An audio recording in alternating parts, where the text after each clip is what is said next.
Ito na po ang resulta ng ating 5 p.m. games ngayong June 7, 2024. Araw po ngayon ng Biyernes.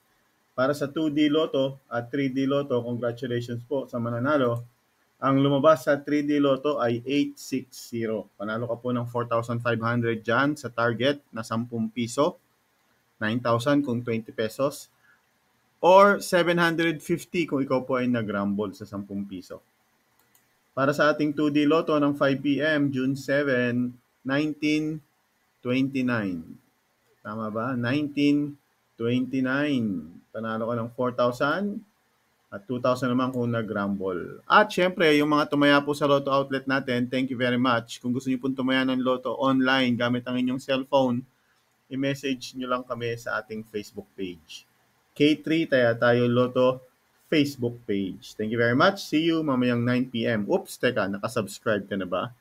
Subscribe ka muna.